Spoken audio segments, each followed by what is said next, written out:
I had to get it out of the way. Everybody, and welcome to GenFriends. I'm your host, Cheri Hudson Passey from Carolina Girl Genealogy, and I've got a panel of GenFriends here tonight. We've got Dan Earl, our family history guy, is here. Hi, Dan. Hey, how's it going? It's good to have you here. We've got Bernice Benett from Jeannie B. Roots. Hi, Bernice. Hello. Good to have you here. And we have Melissa Barker, our archive lady. Hi, Melissa. Hi, everybody. It's really, really good to have you here. Now, tonight, the panel, my friends, decided it was time to put me on the hot seat. They've all had kind of, turns to talk to about what they're doing and record sets that they like to use. And so I'm blaming this on Melissa. I said, we need Well, everyone Cheri. wants to know. Everyone wants to know about you and about all of us that are on the program. I don't know about anybody else, but I like listening to other genealogists and how they got started and their expertise and their story. And so that's kind of what I thought. I thought we would ask you, put you on the hot seat and ask you the questions tonight. So if you can bear with us, we're going to tonight. So start off by telling us how you got into, how did you get the genealogy book? Because I think all of us have that story that got us started. Right. The first time I really remember being interested is when I was talking to my mom. I think I was maybe 10, 11, maybe a little bit older, something like that, maybe 12. And I asked her why I called my grandmother grandmom, but I didn't call my grandfather grandpa or anything like that, and called him Frank. And she said, well, because he's my stepfather, so he's your step grandfather. Well, it was always grandmom and Frank, right? And so that's when she told me that her father had actually died in World War II on the island of Peleliu when she was 3 years old. And then when she was about 12 years old, her mother married again and married Frank. So she just always called him Frank. And I just sat there, I can remember sitting there thinking, what? It just kind of blew my little mind. And so that was the first time I really remember wanting to know family stories. And so like, well, tell me all about him. And what about your dad? And I remember just feeling so sad, like he had just passed away, because I had no idea. And so I think that's really the first time I can remember wanting to know more and talking to other people in the family about, did you know? Of course, yes, we knew. So, and trying to get family stories. So I think that's really what started me on the journey. And then of course I had as I got more serious about it, as I got older, I had a great aunt on my father's side who had done a lot of genealogy. And so she put a book together and she started giving me pictures. And so then I started writing to people and getting all this information. So then of course, I was addicted. So that's how we all we find something and then we get addicted, right? There's always something in our lives that takes us there, and we get addicted. Right. So Exactly. so when did you start doing this on a professional level? About 2013, something like that. So it's not been a long time, but I thought, I've been researching for so long. I think I probably could create a business out of this. And so, I slowly started working on some things, and I took a really wonderful mastermind class from Marianne Pierre-Louis, and she doesn't do it anymore, but it was a wonderful class. We met once a month for 3 years. And we would talk about, we had other people, and we would talk about starting a business and what you need, and just learning all sorts of things about, getting your name out there. And then I started going to conferences and getting to know people and networking. And, that really, I think, helped a lot, taking that and really networking with people, and then providing some free services to see if I knew what the heck I was talking about. What if I could do it, so practicing on live people. So that helped a lot. And that's what I would tell people if they wanted to start doing this professionally. get some education behind you, talk to other genealogists, and then just start doing some free services, depending on what it is you want to do. If you want to do client work, if you want to be able to help people build their trees, I know you've got friends out there that would love for you to do that for them for free. And then it just helps you to see maybe where your gaps are and maybe where you need to get some more education. So that's how I jumped into the professional world. Well, I have a question for you. What is a mistake you made at the beginning of your genealogical journey? Well, I think one of my biggest mistakes is not sourcing things. I'd have things, I can go back and look at my earlier databases and I'd have things like grandmom said, or, I didn't understand. And I had a neighbor who was not a professional genealogist, but he was very into researching his family. And I asked him to look at some things for me, and he goes, no, how am I supposed to find this again? This is not a source citation. And so quickly I realized, I need to learn how to do that. And so education, learning how, and I've got to be honest, source citations, they're not hard, but it's not my strong suit either. I'm always, referring back to Elizabeth Shown Mills and, trying to figure it out. And I take classes on them, and it's just, I know it's an art. And so I'm trying to get better and better at it. And then just believing anything my grandmother said, family stories, No. If you had a chance right now to interview one of your ancestors, who would you interview and what's the question? Okay. Bertrand Campbell Price. He's my mother's maternal great-grandfather. Mm-hmm. He ran away from his family, and all these years we didn't know what happened to him until WikiTree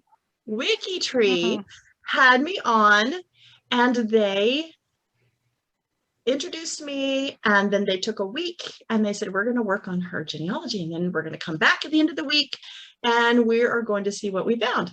And asked me, can we look at your DNA? And I thought, oh, maybe they found that African-American line that I've been looking for. So I was all excited.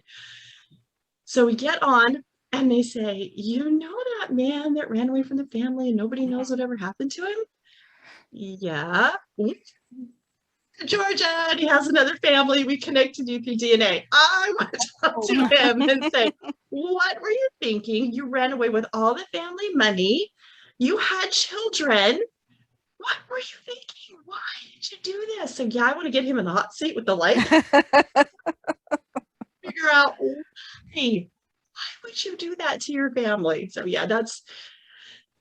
that's who I want to talk to. Well, did any stories come down in the family as to why they thought he did what he did? Oh, several different stories. There was one that there was a big storm in the area. It was 1922, and the last time anybody had seen him was at a revival, like a church revival tent meeting.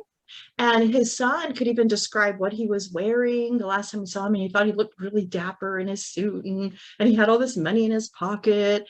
And so there was some theories. One was that he got robbed, and murdered, and they just never found a body, and all the money was stolen. Number two was that there was a storm right after that, and there was some unidentified. If you looked at the newspaper reports, there were people that were killed that were never identified. So I think that's the biggest story. Everybody just assumed, because he never came home, that was one thing that happened to him. And then of course, he just ran away with all the money. But no, he went to Georgia. Wow.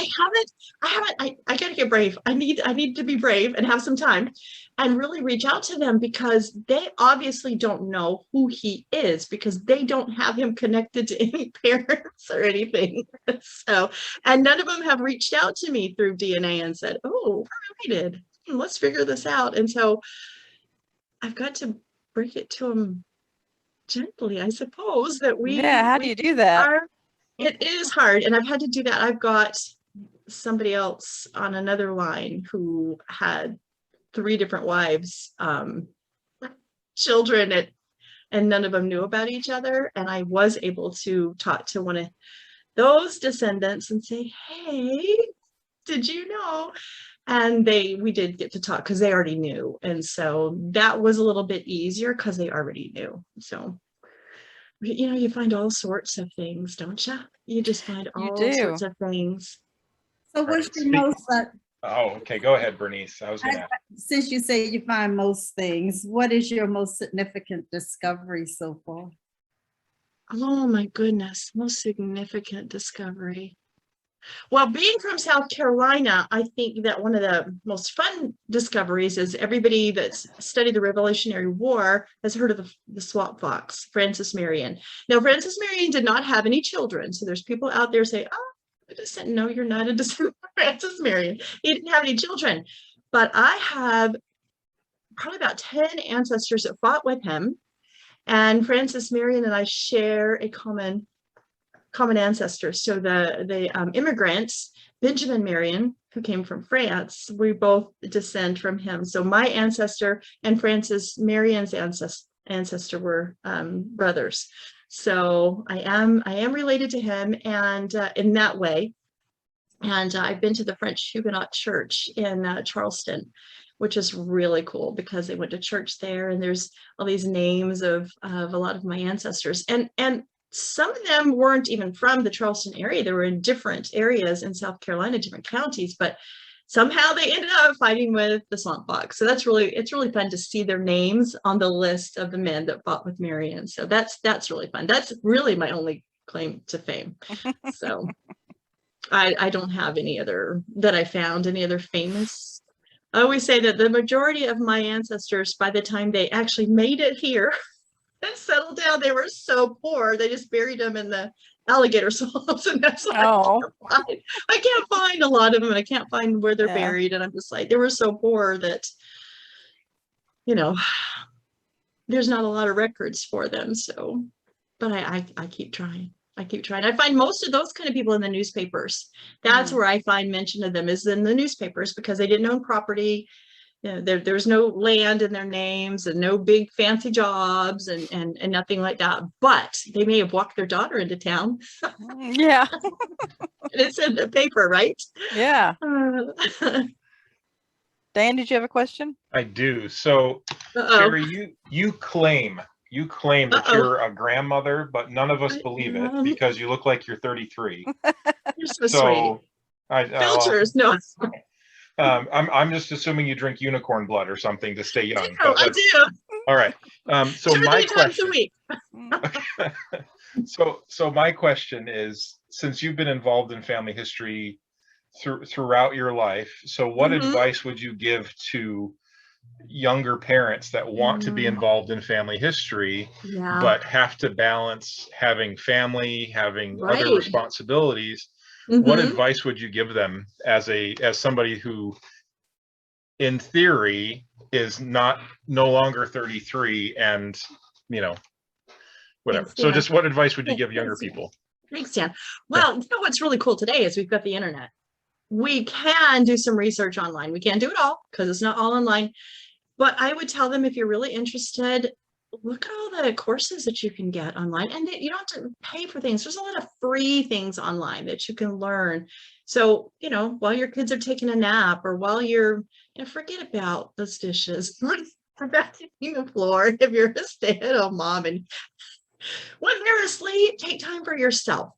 And if genealogy is the one thing that is something that you're interested in, look around and find some free classes. If you can afford to pay for some, then go right ahead. Get some education. Check out those websites that are out there that do have online records, and start there. So you can at least get a foundation, so that as they get older and you've got more free time, you can do more and more. And there's so many places in your community where you can check too. See if your library is holding classes, or or a genealogical society near you that maybe you might have time to either watch a Zoom presentation from them or go to one in line. But take advantage of everything that you can do from home first. If you work full time, you can do that in the evenings. If you're a stay-at-home mom or dad, do that when the kids are busy doing something else. But I wish I'd had that. I wish I'd had the internet when my kids were younger and I had like no time, because I'd be doing that. So there's so many things, that's what I'd be doing. I would have been getting that education behind me and learning how to research my ancestors and not making so many mistakes. I didn't even know that there was a National Genealogical Society that had conferences when my kids were all at home and I was first starting to really get serious. And so look out there and see what's available. Get connected with the Genealogy Society in your area. And it doesn't matter if you don't have family from that area. It makes no difference whatsoever. They will show you what to do. They will help you. You can work on projects for that area and that will help you learn. So don't feel like, oh, I live in New York and all my family's in Indiana. I don't want to join that society, because you learn so much. You don't have to be from that area. Take advantage of classes that they have, and swap out babysitting with neighbors if you want to get out and do something, you know? Yep. Yes. Yeah, I drug my daughter to every library in the world, right. and that's where she hated libraries. But her job today is she's the assistant librarian at our library. See, that's so cool. In the summer or you know, during any breaks from school, take field trips, get interested. And then I've taken my kids before and said, okay, you look through this book for this name, I'll look through this book for this name. And you know, it's so much fun to get them interested in wanting to look for records. So that's some of the advice that I would give. Now I'll probably think of something very fabulous after we're done, you know, more to add to that. So, our guests feel, right? That's right. That's right. So what areas of the United States are you researching, and have you been able to get across the pond, as we say? I have been able to get across the pond a few of my lines, and a lot of that is because other people have done some of that research ahead of time, like with the Benjamin Marion. I know that he's from France, and I've been able to kind of look at the research those people are doing to make sure everything added up and it all looked good and the sources were there. Most of my ancestors, most of the people I'm researching are from the counties, several different counties in South Carolina, and I have one from North Carolina. And most of these people either came straight into North or South Carolina, or they migrated down from Massachusetts and came down early. So I do have some earlier people, but I spend most of my time looking for my South Carolina people, trying to make that connection.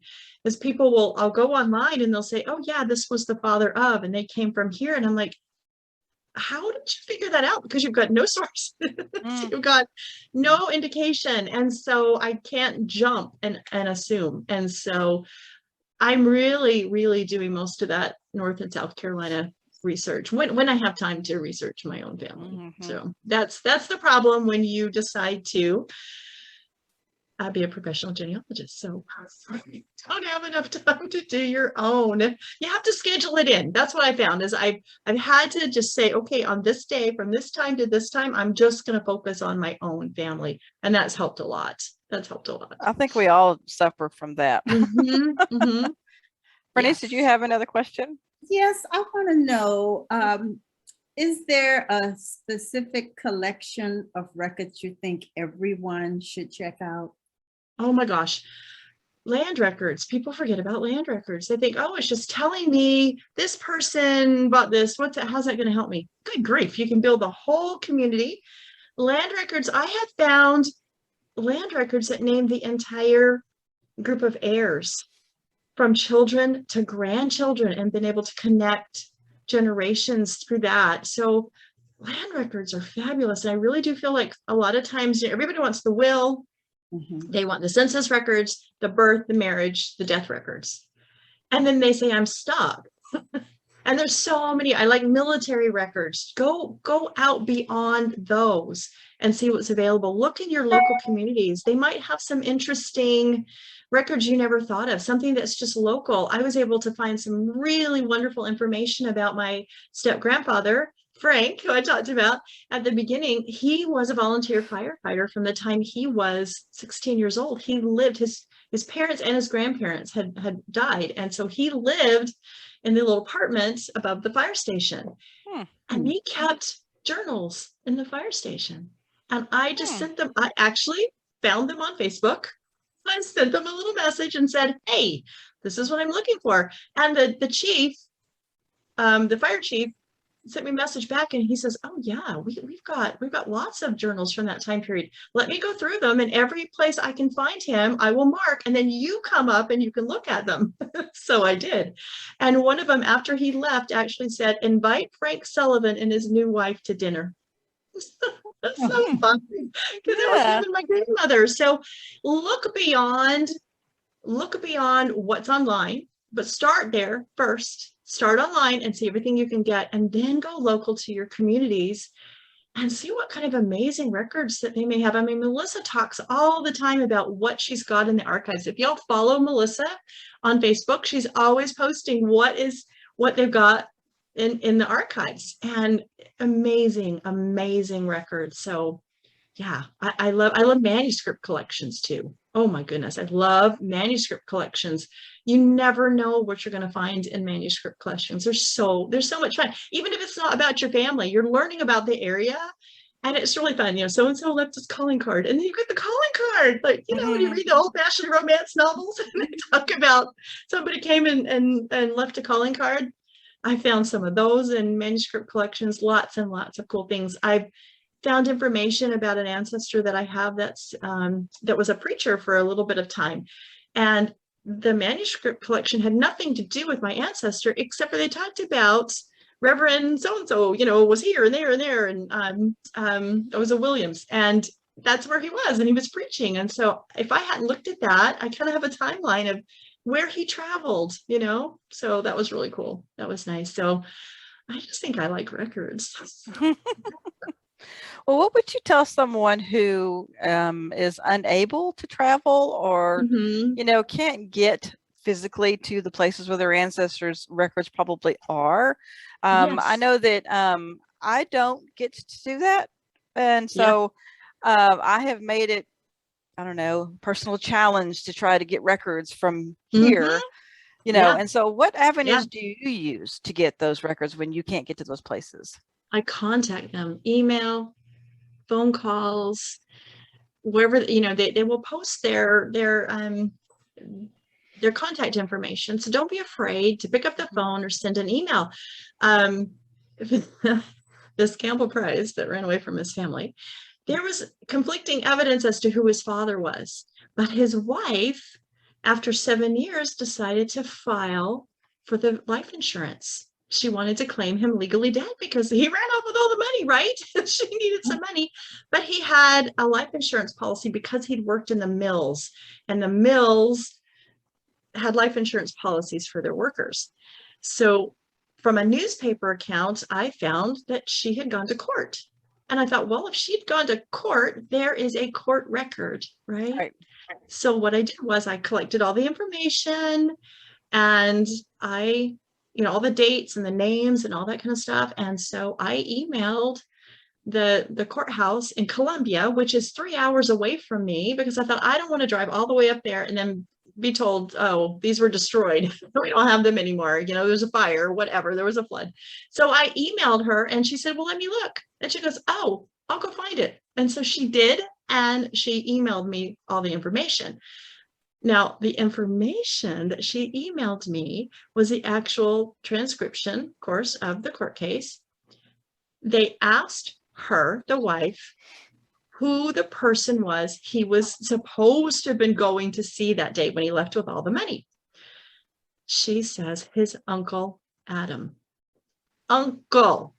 That person had been put on there as his father, even in books on the shelves. Wrong person. He was the uncle, and she would know that because they were contemporaries. She knew him. It wasn't like she was misremembering or anything like that. She knew who this man was. And I just thought, oh my gosh, you know, just an email to the courthouse, and I was able to get that information. So contact them. They're more than willing. I know that Melissa is more than willing if she is contacted by somebody to help them out. So don't think, I can't get there, I can't find the records, I can't find the information. Go to Family Search Wiki and look at all the places in your location. Just type that into the Family Search Wiki and type in your location, and it will tell you all the different resources of a county where you can look for things. Call the local libraries, call the historical societies, anything you can think of, and say, where else can I look? Who else? If you can't find anything for me, what else? You know, every place. Melissa always talks about the vertical files and boxes of stuff that you can get, the unprocessed things. Just ask them, what do you have? What do you have? And can you find, and don't, like we always tell people, don't say, give me everything you have on this family.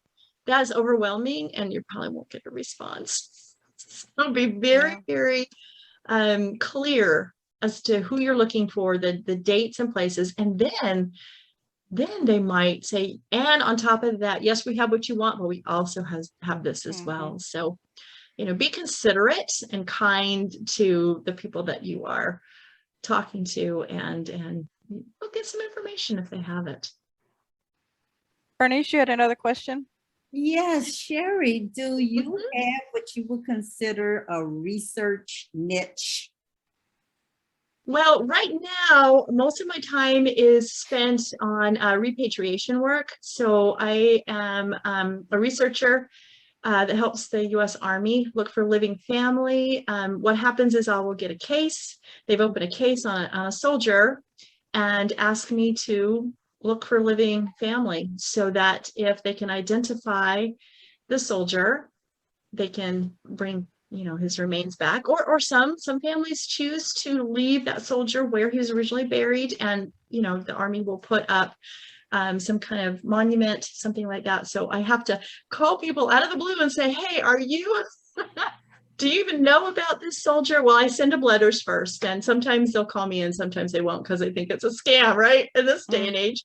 But what the Army will ask for them to do is to provide a DNA sample, which I know makes some people a little nervous. But I mean, how are you going to identify somebody if you don't have any DNA? And interestingly enough, it's the maternal, the mtDNA that they want, because that's what they get out of the bone marrow. They do also want that Y-DNA. And every once in a while, I find that they've got a son or a daughter still living. They're in their 90s, but they're still, I think my most favorite story from that is I called a woman and I said, they've opened this case. And she goes, yes, I got your letter. She says, you called me, and today I'm planning my 86th birthday party.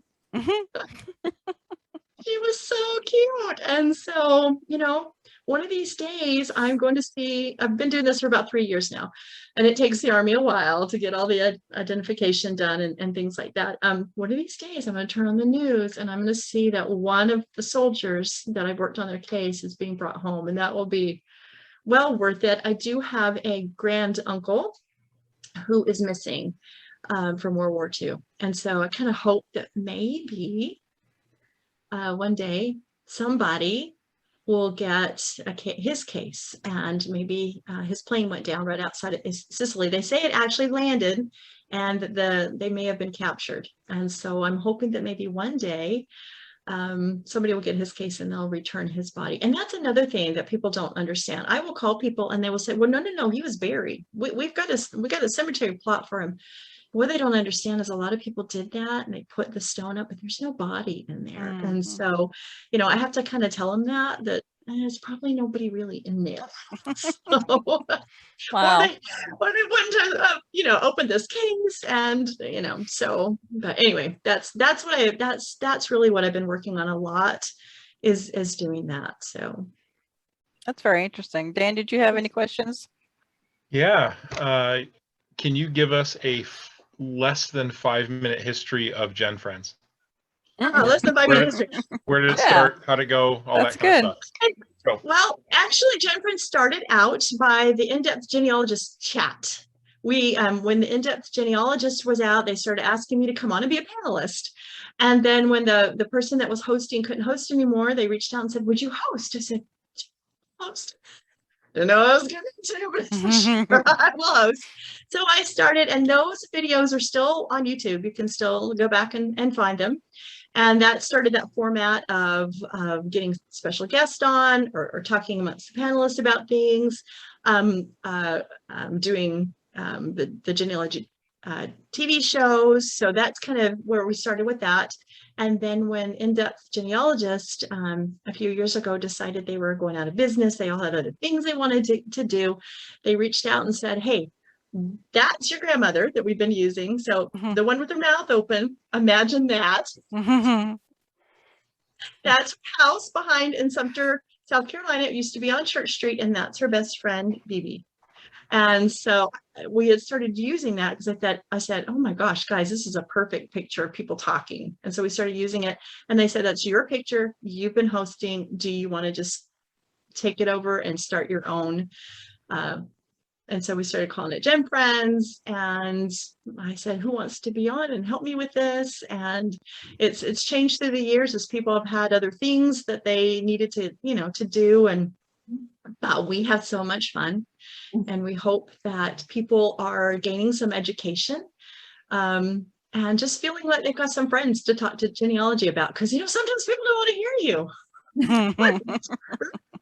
So, we encourage you to listen and to leave comments, and we love that. We love that we're getting this growing community. So if you would share it amongst your friends, and that would be really fun. So that's our goal, is just to provide another way for you to get some education, just in a fun way. And you've seen us, and sometimes I make mistakes.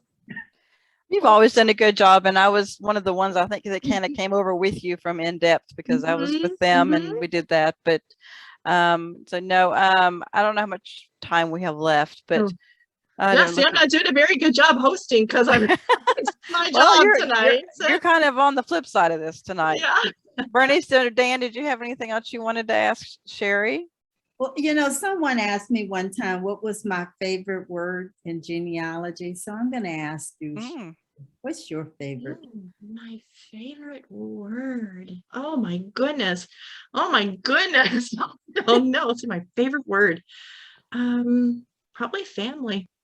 Honestly, because that's what we're doing, is we are connecting family. And it's all about the family. That's what we're doing. We're preserving family. Lessons that we learn from our ancestors, teach us, and then we pass those on to our family. And I think one of the most poignant times that I've had this was when my son was diagnosed with his brain tumor, and then he passed away. And I started thinking about, you look back over census records and the records that you collect about your family, and you see how many people lost children. How many people lost children. They kept going. They kept going. They persevered. They somehow kept their lives together and kept going. And I thought, you know what? That's a good example for me, because I don't think I've got a single ancestor who didn't lose children. I've got a great grandmother who lost 6 of her 12, 3 in World War II, 3 as infants. So, you don't want to bury your children. And so I was trying to look at them as examples and see, okay, they kept going. They kept going. If they can keep going, then I can keep going. So there's always lessons that you can learn from your family. And so I think family probably is my favorite word. Great. So does anybody else have anything else before I let Cheri take us out, since she knows how to do this? I don't. This was so much fun. I hope it's not too boring for people. No, well, it's kind of like getting to know the person behind the mic, Yes. It was like when I listened to Bernice the other day, about a week or so ago, talking about her, and, I'm all about, I know that we all are all about stories. Our ancestors' stories. I believe everyone who ever walked on this earth has got a story to tell. Absolutely. No story is boring. Everyone's different. And so, and as genealogists, I feel like it's our job to find those stories. And so we want to know your story too. And so you've been listening to our stories. You've been listening to other guests that's come on. And so it's time we heard your story. Oh, well, thank you. I think one of the most fun things that happens to me, though, is when I'm at a conference or something and somebody says, oh, you do GenFriends. I'm like, yes, thank you.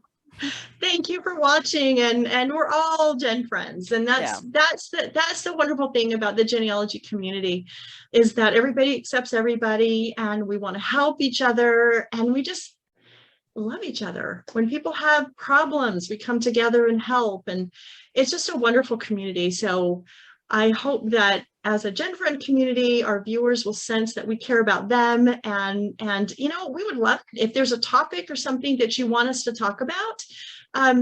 Let us know, you know, either in the blog post that comes out, or, you know, on the YouTube channel in the comments. Just say, hey, we would really love, or would you try to get this person on the show, or you know, that kind of thing. Because, you know, my brain, it's like I was telling them before, that sometimes I get, you know, you get writer's block. I start getting topic block. What should we talk about now? What haven't we talked about? So if there's something that y'all would like us to talk about, or talk about again, maybe a part 2 show, or somebody that you would like for us to try to have on, we can certainly do that. So if that's the end of me being on the hot seat, you can get off now. You get off now. Thank you. Thank you, guys.